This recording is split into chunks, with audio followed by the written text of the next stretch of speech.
இன்றைய நாளுக்குரிய தேவ வார்த்தை எபிரேயர் 6ஆம் அதிகாரம் 10ஆம் வசனம். உங்கள் கிரியையையும் நீங்கள் பரிசுத்தவான்களுக்கு ஊழியம் செய்ததினாலும் செய்து வருகிறதினாலும் தமது நாமத்திற்காக காண்பித்த அன்புள்ள பிரயாசத்தையும் மறந்து விடுகிறதற்கு தேவன் அநீதி உள்ளவர் அல்லவே. ஆம் பிரியமானவர்களே, ஒரு காலத்தில் ஒரு குட்டி பெண் இருந்தாளாம்.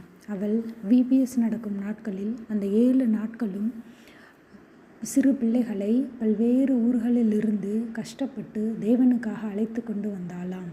ஆனால் அந்த 7 நாள் VBSின் முடிவில் ஆசிரியர்களாக இருந்த அனைவருக்கும் பரிசு வழங்கப்பட்டது.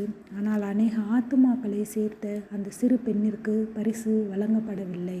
அப்பொழுது அவள் சென்று தன் அப்பாவிடம் கேட்டாலாம், இவர்களுக்கெல்லாம் பரிசு கொடுத்தீர்களே, எனக்கு இல்லையா என்று சொல்லி. அதற்கு அவர்கள் அப்பா கூறினார்களாம், ஆசிரியர்களுக்கு மட்டும்தான் பரிசு என்று சொல்லி.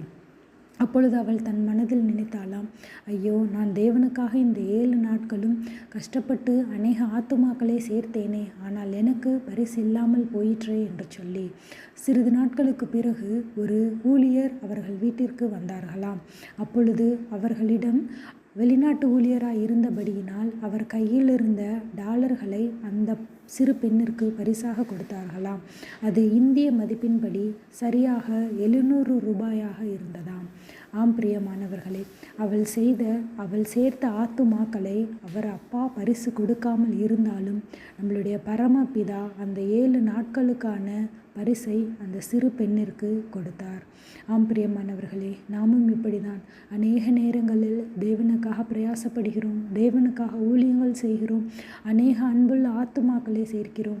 ஆனால் நன்மையை பெற்றுக்கொண்ட பிறகு அவர்கள் உங்களை மறந்து விட்டார்களே. நாம் இவ்வளவு ஊழியங்களை செய்தும் நம்மளுடைய வாழ்க்கையில் இருக்கிற கஷ்டம் இன்னும் மாறவில்லையே.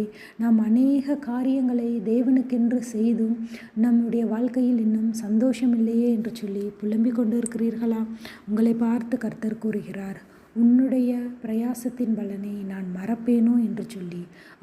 ஆம் பிரியமானவர்களே, நாம் செய்த கிரியைகளை மறக்கும் அளவுக்கு நம்மளுடைய தேவன் அநீதியானவர் அல்ல. எனவே நீங்கள் செய்யும் கிரியைகளை, நீங்கள் செய்யும் பிரயாசத்தை, நீங்கள் செய்யும் ஊழியத்தை தொடர்ந்து செய்யுங்கள். நிச்சயமாக அதற்கான பலனை உங்களுடைய வாழ்நாட்களில் காண்பீர்கள்.